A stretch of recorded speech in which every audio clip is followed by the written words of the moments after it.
So one of the things I want to share with the two of you is kind of the formula or an outline for flipping homes or just investing in general. So I always say there's 7 F's, and it just helps kind of departmentalize certain activities or certain thought processes or skill sets that you're going to have to learn.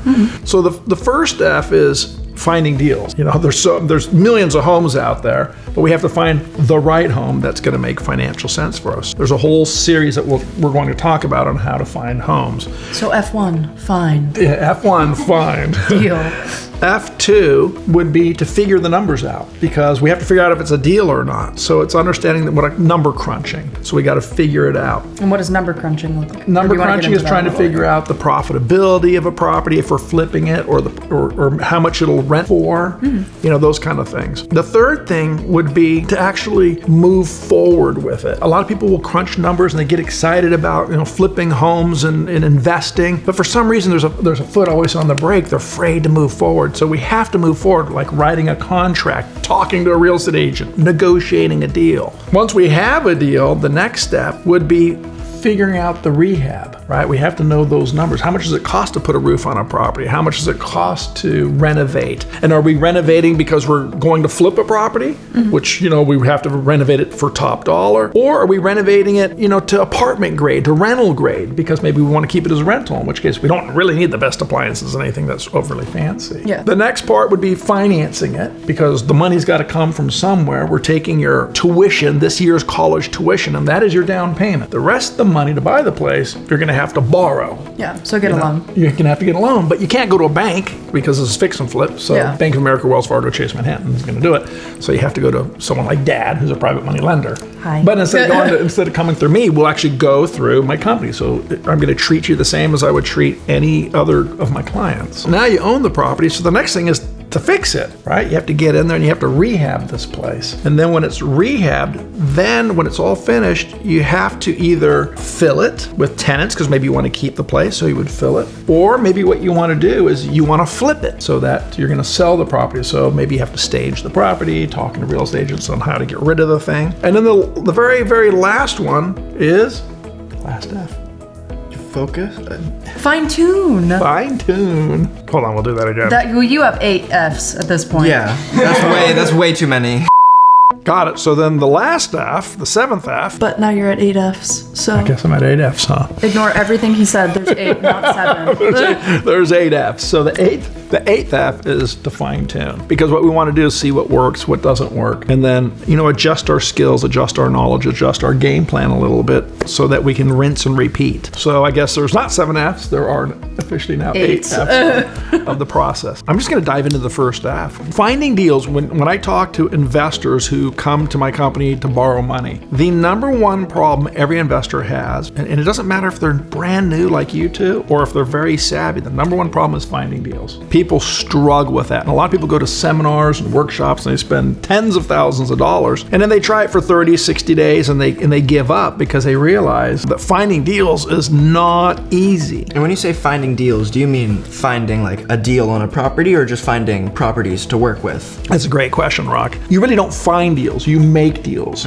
So you have to find the property, and you're looking for someone that's motivated, someone that's distressed. Something's happening in their life, and there's no nice way to say it, but there's something going on where they have to sell a home. They either have to sell it like really quick, they're willing to sell it at a discount, or they're willing to get a little creative on selling it. Bottom line is, so you don't find deals, you create the deal. So find the real estate, find the person that has that situation, and it could be something in their life. I call it the 3 Ds. I call it death, divorce, disaster. Something's happening that forces them to take less. And sometimes it could be associated with the property. Maybe they had a fire in the property. Maybe the property was flooded. They had a tenant from hell. Fits in with disasters. It fits in with disasters. So that's what we're looking for, is we're trying to find those deals. So does that mean you should only choose houses that involve death, divorce, and disaster? Or can you pick anything? Like if somebody's just moving out? Well, but But again, okay, that's a good one. Someone could be moving out. So let's say they live here in San Diego and now they just got job transferred to Florida. And they're trying to sell their home, but they can't sell their home. And so now I have to pay rent, or I'm buying a home in Florida and yet I have a mortgage payment in San Diego. I don't know how to manage the property. I don't know how to be a landlord. And all they see is 2 mortgage payments and they're freaking out. Yeah. Right. So there's so many motivated situations. The challenge is not a lot of people are going to say, kick me in the head, I'm down. You know, people aren't just going to say, well, you know, my husband had his 3rd drunk driving. He's incarcerated. I have 3 kids I got to feed. I have no job. I mean, maybe 1 out of 100 will do that, but they're not going to come out and just open up. So you have to ask questions to kind of find out, without being too nosy or too imposing, is to kind of find out what's really going on behind the scenes. You make 100 phone calls and there might be, you know, 1, 2, or 3 that fit some kind of motivation. Most people are just, hey, I'm selling my home and I want top dollar, and that's it. Yeah. That's not our scenario. We're mining for gold. You know, we got to get through a lot of rock before we find a little. So you're not looking for people that are selling their house for top dollar. You're looking for people that are kind of like, all right, let's get this out and over with. And if I can, I'll sell you this house for a discount. Exactly. Okay. There's no nice way to say it because it's a bit unsavory. And sometimes we're dealing with people that are going through really difficult times in their life. Yeah. You know, and so they don't want to move necessarily. Right. They may not want to move, or they're going through divorce and they're, you know, they're on edge. They've just lost their job, whatever the situation is. So sometimes these people are, you know, they're scared, they're angry. So part of what you're going to learn is how to ask the questions and how to have that communication, how to have that dialogue with someone that maybe is not in the best place in their life. And ultimately what you have to understand, because a lot of people think of this as sales. And I struggled when I initially started this because I always hated salespeople. I was always just like, oh my God. And it was, to me, it was repulsive. It is. And I had a friend of mine tell me, it's like, you know what, you're not selling, you're a solution. So if you two can learn to be the problem solver, if you can solve someone's challenge, their situation, without going down a different path, if you really want to be financially successful in life and make a lot of money, it's not your education, it's not your upbringing, it has nothing to do with any of that. It has to do with solving problems. The bigger the problem, the more you make. It's a universal truth. So that's what we're doing. We're solving people's problems. And in return for solving that problem, you get rewarded handsomely. So that's kind of the game. So we have to find deals. So we can find deals a bunch of different ways. We're going to cheat a little bit because we're going to use my company, Complete Lending, because I have deals delivered. Yeah. I say we're cheating a little bit, but anyone that listens to this video can call, Complete Lending, and they can get deals delivered, right? I mean, that's what we offer. We offer pre-vetted deals to people and we finance them. Yet, I'm still going to teach you how to find deals because you have to learn. So I'm just going to go over a few of them, and we're not going to get it into some exhaustive thing, but one of the things is we talk about death, divorce, disaster. We'll start off with the most unsavory, which I don't like, is there are people that die, so there's the obituary, usually published. The better way to go about doing that, I know people have made a lot of money doing that, but the best way to do it when people die, they publish it like in the newspaper or online. And you can see that grandpa died, and people will actually pursue that and see if that person owns a home. Knowing that son, daughter, grandchildren, cousins, it's really unsavory because someone dies, they have assets. Yeah. And then those assets have to be sold, right? So usually there's a lot of family squabbling and fighting because there's the house and everyone thinks they're going to get rich. Yeah. A way to do that is through probate attorneys and trust attorneys. So attorneys are a good source of leads. So building relationships with those attorneys. Another way to do it is divorce attorneys. So again, this is all public record. And divorce attorneys, and every divorce, I mean, I'm going to say all divorces, are not a pleasant situation. So there's a reason you're not married anymore. There's a reason why, and it's not just like, hey, we're not married anymore. Okay, it's great, lovey-dovey, and everyone goes their own way. There's battling in there. So what happens is, in that battling, there's a home, and that home is going to be sold. So at some point, may not be today or tomorrow, but within about a year or so, that home is sold. So there's an opportunity to go in and buy the home. I bought a condo on a street called Brandywine years ago, and there was a husband and wife getting divorced. And I would sit down and go meet people face to face. And your generation's a little different because you guys do all this. So you'd be FaceTiming and trying to negotiate. But I sat down with them. Yeah. And I literally asked the husband, I go, what do you want out of this deal? He goes, I want to go back to, I think it was Iran. I'm not sure, but I want to go back to Iran. I said, okay. And I asked her, I go, what do you need? Not what do you want? What do you need? There's a difference. What I want to win the lottery. What do I need? I just got to buy groceries for my kids, right? There's a difference. So I asked her, what do you need? And she just said, to get rid of him. I was like, ooh. So I said, okay, so if we can do this quickly, if you can get rid of him and you can go back to Iran, what do you need? And they said that was it. So there was no dollar amount mentioned. Yeah. And I thought, well, that's kind of interesting. We think every solution is money related, right? Well, they must want 50,000. They must want 150,000. I said, so if I had a deed and you just deeded the house to me and I agreed to make the payments on the house and you can go to Iran and you can get rid of him, would you be interested? Yeah. And they said yes. So I literally bought a condo for $50 because I had to have a notary come out and sign. I had to have a deed come over and sign the deed. So back then, a traveling notary was like $50. Now I had to take over their loan. I had to make mortgage payments, but I had a crew come in, paint the place, and I sold the place. But so you bought a condo by paying for a notary? I paid the notary fee. It cost me $50. Now, there was a loan on it, but I just had to make the payments on it. So I got in, I fixed it up, and I turned around and sold it. So I didn't have a down payment. I didn't have escrow. I didn't have title. I didn't have anything. So the point is... Can you do that, though? Yeah. I mean, you could just buy There's people that will like call a notary, give have a notary come down, give you all the paperwork, pay that notary $50, take over the house's loan, so like that family's loan. I've done it a few times. And then the people did not want money. See, we're conditioned to believe that everyone wants money. Sometimes there's things that are more important than that. In this case, what was most important was getting the divorce and going their own ways, and money was not an issue. He didn't care. He was going to Iran, and she didn't care. She just wanted to get rid of him. So I got a house for free. Why doesn't everybody just do that? I don't know. That'd be great because you guys would be really rich if everyone offered you that. So that's one way to find deals. Okay. Right? So that's one way to find deals. Another way to find deals, again, is out-of-state owners. There could be people that live in, have a home in San Diego, ideally a rental property, and maybe they live in Texas. And a lot of people are not landlords by choice. It's through certain situations that have just caused them to be a landlord. It's not like they're focused on it. So what happens when that landlord or when that tenant doesn't pay and when that tenant hasn't taken care of the place, it needs to be fixed up, and they're living in Texas and they find out they got a vacancy and maybe they had to do an eviction and throw someone out, they suddenly become a motivated seller. They may not think they're a seller, but they're motivated. Yeah.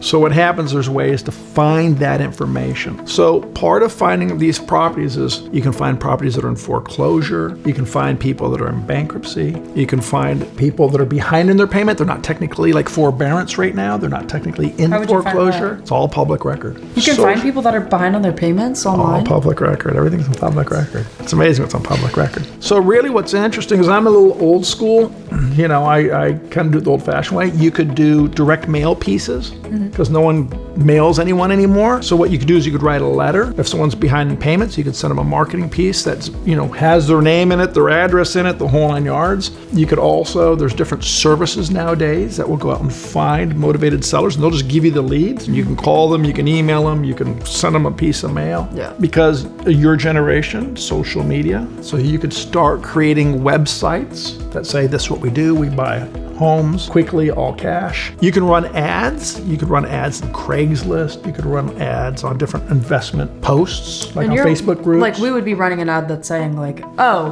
we're looking to buy your house in cash. Let us know. Investor buys homes all cash. Quick close. Phone number. Need to sell your home ASAP? Call me. All cash, friendly, no BS. Phone number. Yeah. Simple. We used to run ads in the paper. We used to have an ad that said "No BS." That was our headline. Yeah. Good. As you should. So we had Rick actually created a commercial on TV that said "No BS" and had a bunch of cows. The new "No BS" symbol. Yeah. The phone rang off the hook. So what happens is you have to be proactive and reach out to those people. So some of the things we're going to learn is to make phone calls, what questions to ask, to have a conversation, to figure out. Is someone motivated? Are they not? We're going to place ads like on Facebook, on Craigslist, and other groups to generate some business. There's also wholesalers, other investors that all they do all day long is find deals. So like my friend Riley, my friend Hudson, all they do is they're real estate agents, they're wholesalers. They find deals all the time. And when they have a deal, you verify it and see if the numbers are good. So they are basically, what's nice is they work for free. You don't have to pay them to do anything. All day long, they're hunting. And they deliver it to you and you decide if you want to do the deal or not. So that's a nice, expedient way to do that. Yeah. The other way is real estate agents. And real estate agents, I've asked this question to real estate agents. I probably have asked it over 100 times. I've never had one give me the right answer ever. I go, as a real estate agent, there are 2 important things you should do. What are the 2 most important things? What is the most important thing you can do as an agent? Oh, my reputation, my website, my marketing, the company I work for, my client, blah, blah, blah, blah. The most important thing an agent can do is 2 things: find buyers, find sellers. Everything else is secondary. So a good agent, I always say, someone that's young and hungry with a burning desire to be rich. That's an agent that can go find you deals. So you build that relationship with agents, and they will bring you deals, and you can look at the deals and see if they make sense. So if all this boiled down into basically 2 categories. One category is going and finding deals yourself, running the ads, making phone calls, that kind of stuff. The second category is relationships, having the wholesaler call you. Have the divorce attorney. So would you say that's kind of a subcategory of the first F, is relationships are going to be a huge part of finding all deals. About finding deals. Okay. Yes. And for me, the most important part, you have to do both, but the most important part is relationships. If you're marketing, each thing you do is a hook. Like if you're fishing, if you only have one hook, you're only going to catch one fish at best. But if you have 5 or 6 or 7 hooks, you can catch at least more than one fish. Yeah. But those relationships are the most important one, because the phone will ring, the agent will bring you a deal, the wholesaler brings you a deal, right? The attorney brings you a deal. One of the things we're going to learn is how to fish ourselves, but ideally hiring the fisherman. Yeah. That's going to be the best place for you guys. So just kind of a rundown. You can find deals through the 3 Ds, which are death, divorce, and disaster. You want to be the solution. Think of it as you being the solution rather than that this is some sales pitch that you're throwing at somebody. Right. You can use attorneys for death and divorce to find homes, maybe on the low. You can use out-of-state owners, so people that, have an eviction somewhere else and you're trying to put a tenant in that building for them. They want to get rid of the building because they want to get rid of it. Yeah, they don't want another so you want tenant. to take it off their hands. So you got to put a little salt in the wound. Yeah. Like they had a bad tenant, and are they ready for a second round of bad tenants? Or it could be the 5th round of bad tenants. So we're going to solve for them and just buy the property from them. And then you have foreclosure, bankruptcy, people that are late on payments, which is all public information apparently, which is good to know. You have ads online, wholesalers, real estate agents, and then relationships are your key to success on this first one. Relationships are really important because most people have heard of this, but at your age, most people have it. It's OPM. So it's other people's money, but there's other OPs. There's other people, OPR, other people's resources, OPT, other people's time, OPC, other people's connections. So we want to use OP everything. We want to use other people's time and resources and connections and tools and software, and the whole idea is to build relationships, key people that can help you accomplish your goals. So it's definitely a team approach. Yeah, definitely. Mom is like a notary person, so she just would like come to you and be like, here's paperwork, the house is yours. In order for me to sell my home to you, we enter a contract, but it has to be notarized. There's something called a deed. It's the pink slip to a property. That deed, I can give it to you, but if it's not notarized, it's worth nothing. Yeah. So what happened is with that condo, I realized the people, it had nothing to do with money. Yeah. They had equity. They just wanted out. And I know it sounds foreign because we're not motivated. We're sitting here, nice, warm, fuzzy, life is good. But when you want out, you want out. Yeah. So what happens is they had equity in the house. They could have sold it. They could have made more money. They could have done a bunch of different things. But that wasn't their motivation. Their motivation was, I want it done, and I could do it right then, solution, in the moment. Yeah. But I needed to have a notary to make it legal. Yeah, exactly. So we drafted up the deed that said, I'm selling my house to you. Draft up the deed, have someone notarize it, now it's official. Okay. So now you're the owner, and then you have to take that piece of paper and you got to go down to the recorder's office. So just taking this out of example, in that certain scenario, you would just go to the printer, grab a piece of paper, and like, okay, I'm writing the deed, writing it, and then you have the notarizer come, and that's how you make it through legally. Exactly. Okay, perfect. So here's what's really interesting, and I really want you to pay attention to this, because this is a nugget, a pearl of wisdom, one of Daddy's pearls. You're tired of them. Not tired of them. I think you need a better name for it. The single most important thing I can teach you is what to put what ink to put on a piece of paper. What? We're- You want me to use a Sharpie The or a mo- ballpoint pen or what? You will make all your money based on what you put on a piece of paper. It wasn't how I made the money was a deed, which was nothing more than ink on a piece of paper. You can flip a house, never own it, never have it in your name, never step foot in it, and it's all through what you print out of your printer and put on a piece of paper. So what we're going to learn in real estate is one of the most powerful tools we have. You know, like a surgeon, it might be the scalpel or the operating room. Our most powerful tool is our computer, our phone, and what we print on paper. Okay. It'll make you millions if you know what to print on that. All right, so while we're still on the concept of finding deals, why don't we just cheat a little bit and use the deals delivered? We totally can. One of the things I want you to do is I want you both to understand how to find deals. I want you to understand it. But ultimately, you know, we're going to use the resources that my company provides, like anyone that's watching this video can as well. You know, so what we'll do is we'll use deals delivered where, like I was saying, other people's time, other people's money, and other people's resources. Yeah. So if you're interested in flipping homes and you're, you know, don't want to do the long route and try to find deals yourself. Or go door-to-door knocking. Yeah, exactly. You can just click on a link below and go right to our website, Complete Lending, and find out about Deals Delivered, where we actually bring pre-vetted deals and the financing for those deals, plus a complete ground team in place. So so it's pretty much plug and play. And that's what we're going to do. Our goal is to get in, get out, and get paid as quickly as possible. If you've enjoyed the video, you found it informational, and you'd like to join us along with us on our journey, make sure you can like, subscribe somewhere around If here. you like this, which you're not obligated to, you can just click the like button. We're not going to beg you for your subscription, but it would be nice.